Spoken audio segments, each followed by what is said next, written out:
Hola, hola, bienvenidos. Good morning, buenos dias. Welcome, everyone.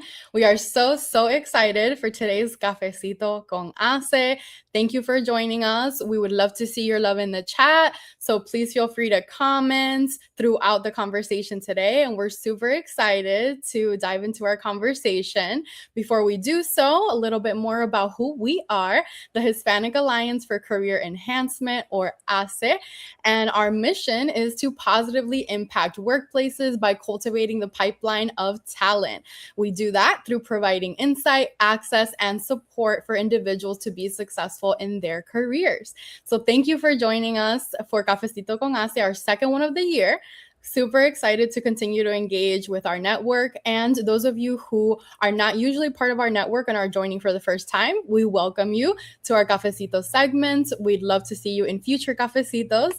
So we do like to engage here. Feel free to continue that engagement throughout the chat and comments that you'll see throughout as well, and connect with others that you see within those comments as well.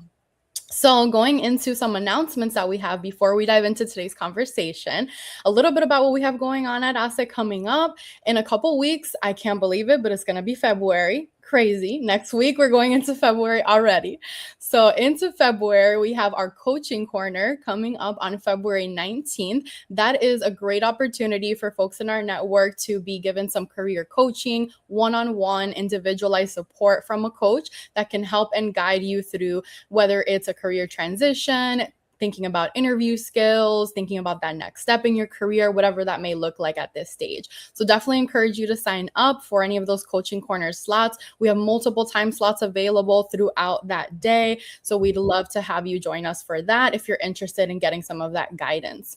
Secondly, we have our Spring 2026 Leadership Program applications currently open for our leadership programs, hence the conversation we have today. So you'll learn a little bit more about those leadership programs and the impact that they can have on individuals. But currently we have our El Futuro and Colores programs open until about February deadline, February 20th for both of those. El Futuro is for our high school focused students, and Colores is for individuals who identify within the LGBTQIA community. So we'd love to have you join any of those programs, or if you know a professional that would be a good fit or a student, please do refer them to those leadership programs. In addition to that, we have our Mujeres de HACE, Hombres de HACE, Elevando Latino Leadership, and Multicultural Leadership programs open as well. And those will have a deadline of March 20th. So lots of great opportunity from high school to mid-level professionals.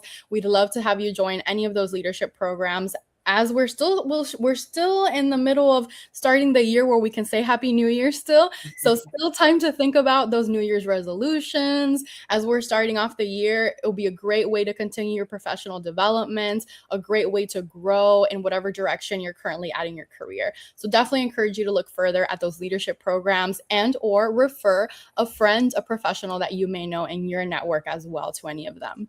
And then lastly, super excited, in the next couple months, we will have our 2026 Summit and Award Celebration. So we do this annually around April. This year will be April 29th and 30th in Chicago. So we're excited to go back to Chicago and host our network of individuals there for our summit. You'll see the theme up here above me, Breaking Barreras, Cultivating the Power of Líderes. We would love to have you join us at that summit. Tickets are currently on sale, so definitely check out our website. We'll post some links in the chat here as well for you to check that event out and the other mentions that I previously did of leadership programs and coaching corner as well. So definitely would love to have you engage in that event. It'll be a great opportunity to come together as a community in person and really connect with like-minded individuals, folks from so many different industries that really come together for that development and growth. All right, so as we dive into the conversation today, we have a graduates alumni fireside chat. We are so excited and so excited to see all the familiar faces from our leadership programs that have joined us today in order to engage a bit more about the impact that the leadership programs had on them and talk a little bit more about their purpose, their why. So getting into the conversation, we love to start off all our cafecitos with speaking about cafecito, right? So I'm going to go ahead and ask our guest first, what is their cafecito preference, or how do they like it prepared, their beverage of choice for the morning? So I'll ask that of our guests to go ahead and answer that question, and then we'll get into the conversation after that. So Melinda, we can start with you. How do you like your cafecito or morning beverage of choice?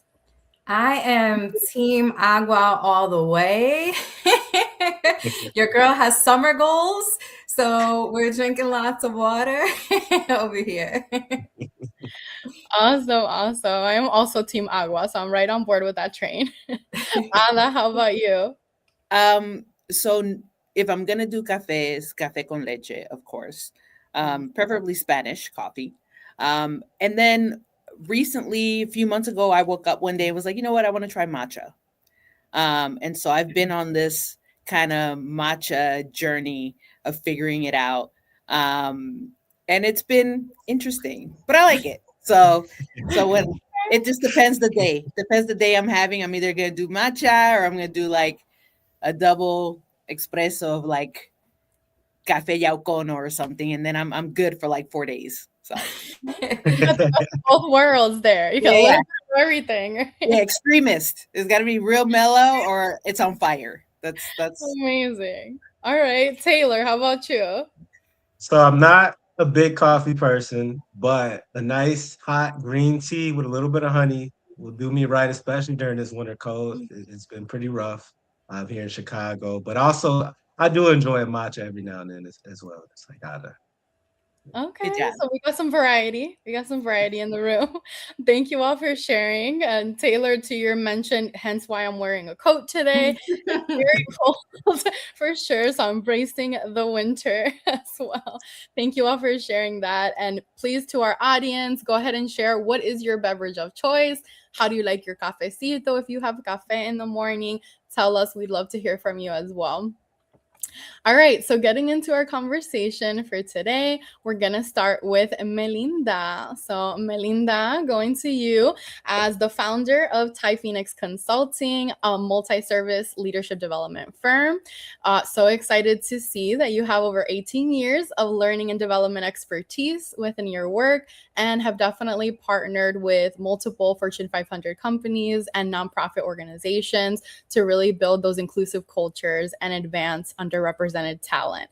Also, have been lucky to have you as a supervisor, as the previous director within HACE. So definitely so excited to have you here and to share your experience. You are Mujeres de HACE and Elevando Latino Leadership alumni, and we're also the recipient of our 2025 Alumni Icon Award last year. So definitely so happy to have you here. If you can start us off by sharing a little bit about your cultural background, and then getting into what was really one thing that you learned from HACE leadership programs that you feel like immediately changed how you led or showed up at work.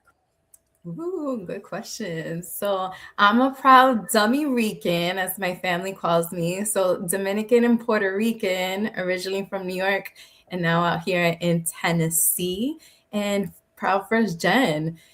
What I learned in the program was actually in the Mujeres program. And I always say it helped me fill my confidence and my pockets, because it was the first time that I actually went into rooms and spaces with people who look like me, who talk like me, showed me it was possible, helped me leverage my Latinidad, and most importantly, helped me advocate for a raise. That was huge. I was always used to just taking what I was given, and I didn't know I could ask and actually advocate for myself. And that was definitely a great team activity and role playing and a whole bunch of woosahs. I got this. I didn't get what I wanted right away, but your girl did get paid. So that was my major takeaway in learning how to advocate for myself and my worth. Amazing. Thank you so much for sharing. We definitely see the prevalency, right, within our communities to not necessarily be as vocal and be a little bit more afraid to advocate for ourselves as sort of a, being cocky, right? And that unique balance of confidence versus cocky, right? So definitely a great aspect to keep in mind, that is really how we're going to get noticed, right? Being able to talk about what we are doing, our results, our accomplishments, to really be able to put ourselves out there. So thank you for sharing. You're welcome. All right, we'll go on to Ada. So Ada brings a unique blend of cybersecurity knowledge and aviation experience. That's right, you heard that right, aviation experience. Currently, they are pursuing a master's degree in technology and society, and also serve within United Airlines as a senior manager for global customer solutions. So Ada, you are a graduate of our Mujeres de HACE and also our Elevando Latino Leadership Programs. And we're also the recipient of our 2023 Mujer Maravilla Award. So we're so excited to have you share your journey. If you can start by sharing a little bit about your cultural background and then go into how has participating in the HACE Leadership Programs really influenced your career trajectory and professional goals. Absolutely. So like Melinda, I worded a little different. I'm a Borisqueya. Okay. And I'm also non-binary. And so, you know, coming into the role that I'm in now is my first corporate role.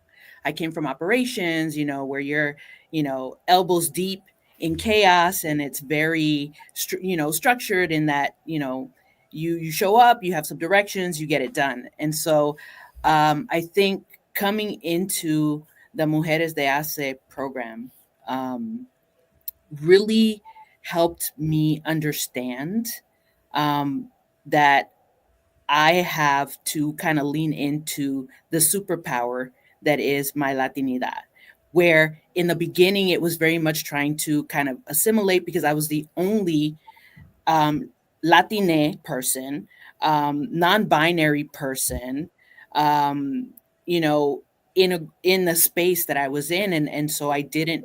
It was very nerve-wracking at times, and so you try to not live up to the stereotype and all of these things, and so it was also a little lonely for a while. And so Mujeres de HACE, I really found community.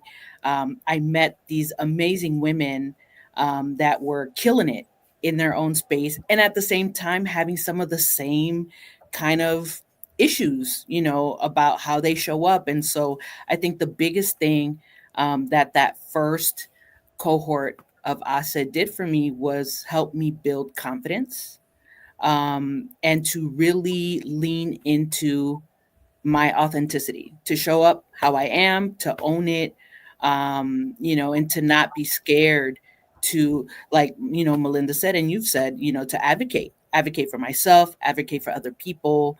And so I think that it really helped to set me up to be a better leader of teams and to build a better brand for myself in that space. Amazing. Thank you so much for sharing that. I feel like it's becoming so important with some of the challenges that our communities are facing these days to really hone in on that identity, on that authenticity, right?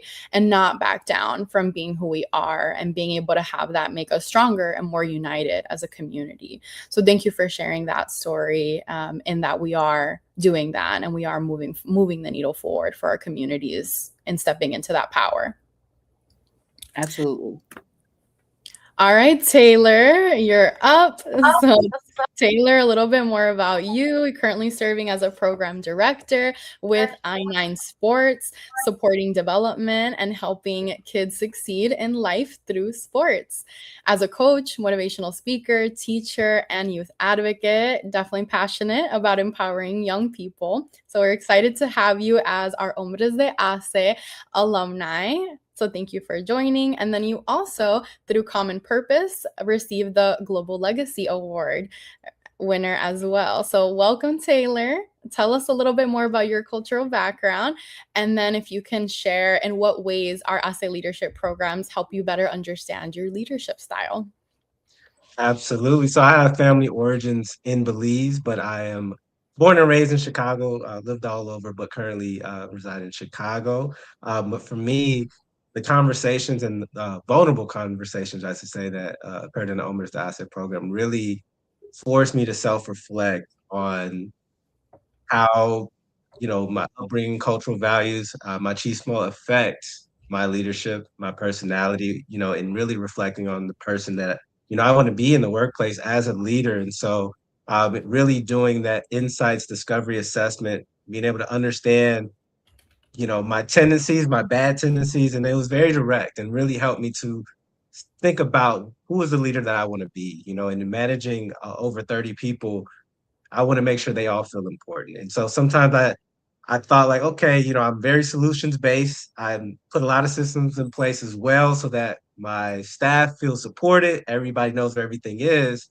but that can also interrupt that relationship building or the opportunity for my staff to feel they can speak up. And not to say I shut them down, but in the sense of, okay, well, things are already in place. So, there's no space to say anything. So following the program, I actually set up a one-on-one meeting with all of my staff just to hear from them about, what do you like about the job? What do you don't like about the job? What can be improved so that they know that, this is a mutual thing. We're working together through this and, whatever improvements we can make it together. And so, if there's things that I could implement, we discussed it right on that call. And so that was definitely a win. It helped in also setting the expectations and the standard so that there's a mutual understanding of that as well. So I know what you need from me, and then what I need from you, at the end of the day, because I think that can be blurry line a lot in leadership where it's just, your first month, what to expect. And after that, it's kind of like, okay, well, we'll figure it out. And you'll say something if I do something wrong. But I think that holding that standard and having that conversation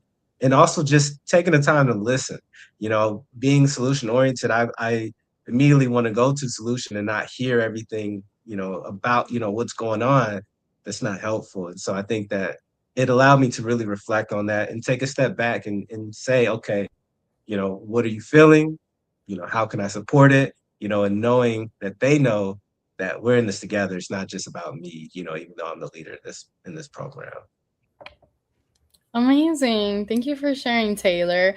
I think something I took away from what you learned is really being able to set your employees up for success, right? So if you are already starting off the bat, having those conversations, setting the expectation, as you mentioned, right? They're already being set up for success and have those tools to navigate and really be able to meet that goal or meet the expectation, whatever it is, right? Versus, to your point, not really being sure or having some of those blurred lines. So definitely some of those keys to making sure that they can be successful in their roles.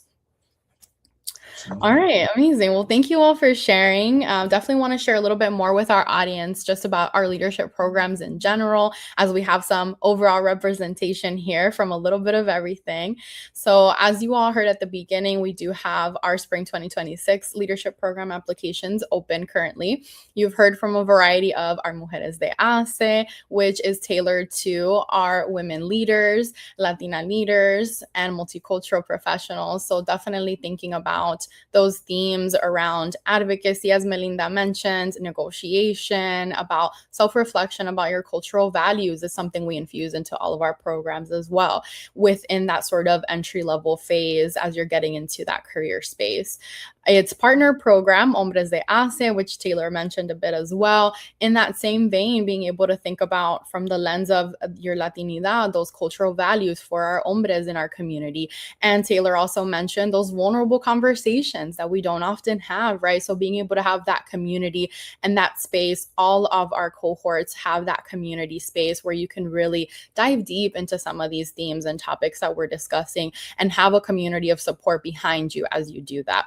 So being able to really bounce ideas off each other, learn about, hey, I'm having this challenge or this struggle. Like, how are you navigating this type of challenge in the workplace, right? How are you dealing with approaching your leadership style, whatever that may look like, right? So really that community aspect is something we really pride ourselves in within our leadership programs. You also heard mention of our Elevando Latino Leadership Program, which we have some graduates of as well. Within that, moving up the pipeline, so to speak, into that sort of mid-level range for professionals. So honing in on some things regarding leading others in those areas. So being able to think about conflict management, strategic planning when it comes to communicating up to upper level management and leadership, right? So some of those more deeper topics when it comes to leading a team now. In addition to that, our multicultural leadership program also catered toward those mid-level professionals, but from that lens of intercultural communication, of thinking about working with and communicating with folks that may be of different backgrounds than you. We mentioned a little bit of everything here in terms of background as well. Some New Yorker, some Chicago, some Belize, like a little bit of everything. So being able to think about, well, what does that look like when you're on a team with one another and you have all these different perspectives, life experiences? How do you bring that to the table cohesively? How do you get on the same page to be able to plan strategically for the future, for your organization, your department, etc.? So these are the types of things and takeaways that we really hope that you get out of our leadership programs as well. I really want to give a quick special shout out to our Colores de HACE program. So our Colores program is something we're really hoping to launch this year, specifically for individuals that identify within the LGBTQIA community. We're really proud to offer this space to individuals to really be able to talk about what are those unique challenges that are facing those communities, especially in today's day and age where we are seeing so much more, unfortunately, negative rhetoric coming around in those communities as well. So being able to really have a space to come together and think about how are we managing our emotions, how are we moving forward as a community, but also bringing our allies with us, right, to be able to make a difference in these types of areas. So I'll kind of bounce a little bit to Ada, since I know you mentioned identifying as being non-binary as well. Can you share with us, having something like Colores, if you were to have had that, early in your career journey, what difference would that have made in your journey? I think it's funny that you asked this, because when I mentioned before about authenticity, that also comes with how you want people to treat you and talk to you and all of these things. And so, it started with the fact that I tell people that my name is Ada. And a lot of people knew me as Ada because they wouldn't say Ada correctly and it would drive me crazy. And then I decided, you know what? It's Ada. So I'm gonna need y'all to get with the program. And then kind of the next thing in this has been, I'm non-binary. So I'm a they, them. And that has been a huge adjustment. And I think part of it for me is having the courage to tell people these are my pronouns. Especially in the space that we're in today, where it is, there's so much like legislation and rhetoric against the community. And so having the courage to let people know from the beginning, these are my pronouns, and to correct people also when they're not using the right pronouns. And then I think on the other side of that, for people to see people, especially like coworkers and things like that, making the effort where they are now correcting themselves.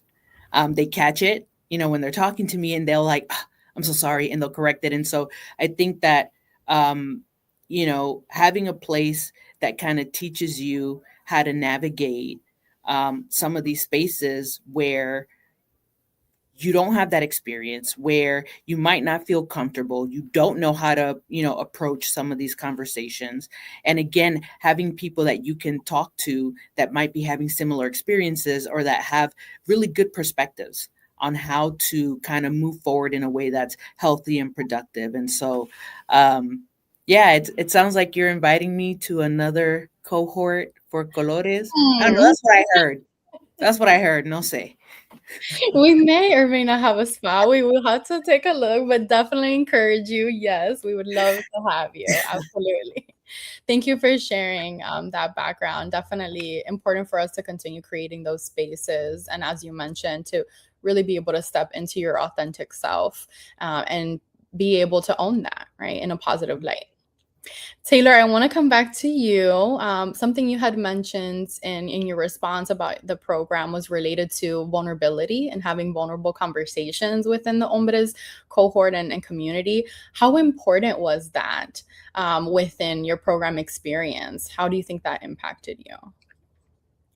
I think it really it forced me to self-reflect more. And I think that self-reflection starts with honesty, which vulnerability is needed in that. And so I think to be in a space where you're seeing other people express that vulnerability and that honesty makes you really want to think about it, or I say myself, it made me want to think about it more within myself. It's like, okay, how is these things affecting me? Or, what kind of thoughts come to mind that are barriers, regardless of the conversation, that I need to be vulnerable with myself about, as far as how I want to be, represented as, and the leader that I want to be. And so I think it was definitely an important step. And part of the reason I love the program was to be able to have those vulnerable conversations, because there aren't a lot of spaces that, if you don't craft them yourself, where you can be vulnerable about some of these things, and I think I really appreciated that. And the program facilitators did a great job of managing those conversations and welcoming those conversations. So it definitely was impactful to me, my experience with the program.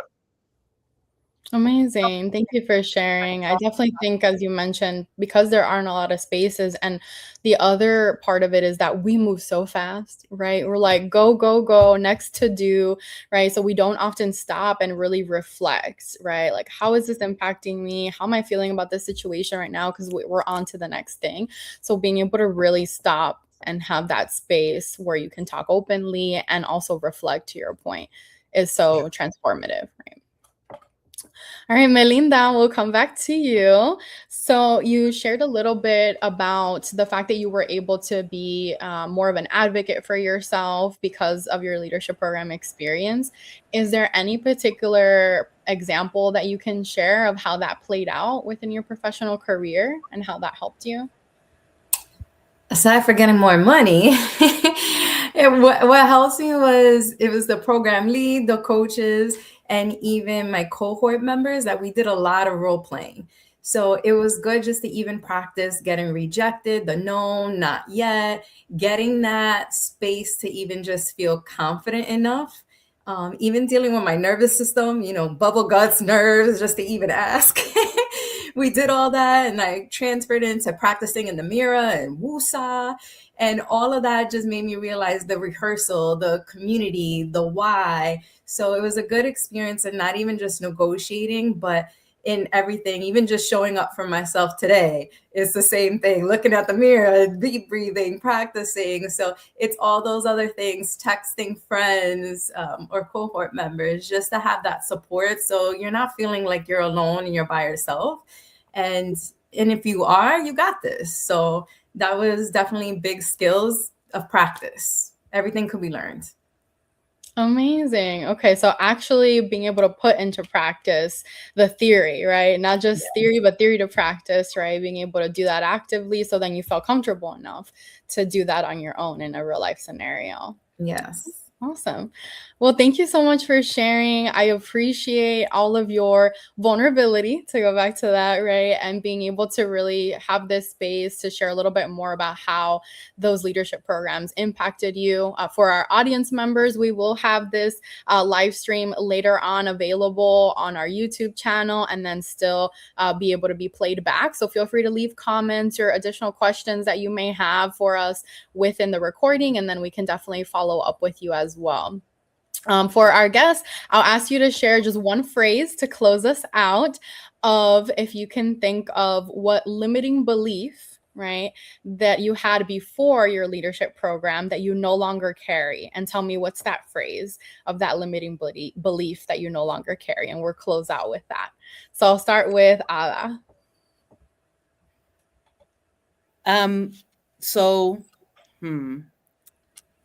I don't know that it's a specific phrase so much as kind of a thought process, where before it's this idea that you have to be perfect and you have to check all the boxes, and everything has to be exactly perfect. It needs to fit, and I realized that that's not only not very productive, but it's not efficient. And in the end, it doesn't work that way. That's not life, right? And so it's really being bold and knowing what you bring to the table and being confident enough to say, I will learn what I don't know, but I got this. I can do this. So, all right. that Let is- go of perfection. yeah. That's the phrase. We'll capture that. All right. What about you, Taylor? I would say letting go of the idea that you have to do it all by yourself is something that it helped with me. And just to add one quick more, it's just that results and solutions are more important than the process. Just letting go of that would be the two. Amazing. Okay. Melinda? Oh, that hard work is enough. No, speaking up for yourself, being visible, those are things that are important. So, All right. Going back to advocacy, you're right on brand. yeah. Perfect. Well, thank you all so much for joining us today. So happy to see you all and see the fact that you've been able to continue to grow. To our guests, check out our leadership programs. We'd love to have you, or we'd love to have one of your colleagues, refer a friend. Gracias for joining Cafecito con HACE y hasta la próxima. Until next time. Adios. Bye.